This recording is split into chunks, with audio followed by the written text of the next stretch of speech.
L'ARI, donc c'est un appareil respiratoire isolant à circuit ouvert.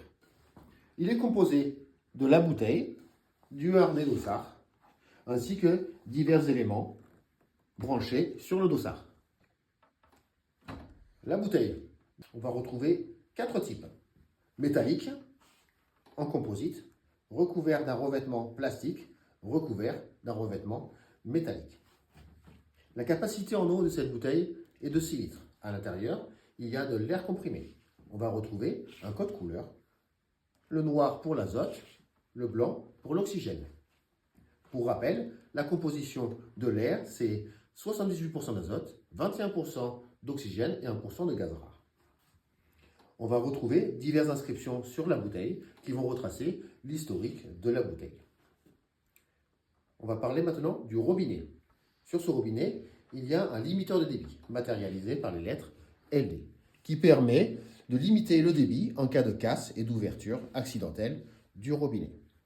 La protection anti-choc ainsi que l'étiquette qui permet l'identification et le suivi de la bouteille.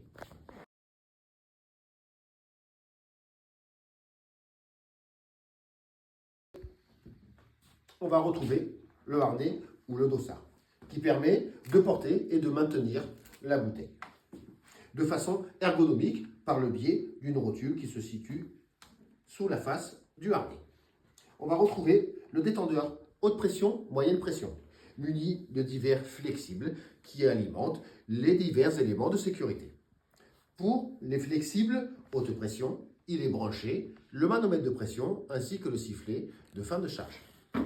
Pour les flexibles moyenne pression, il est branché la soupape à la demande ainsi que le raccord extérieur.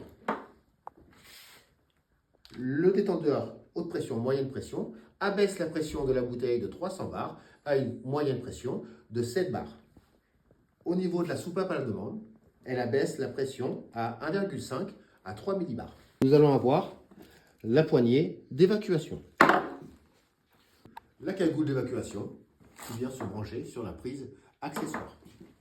Nous avons la liaison personnelle, longueur totale 6 mètres sur 2 longueurs, une à 4,75 et une à 1,25.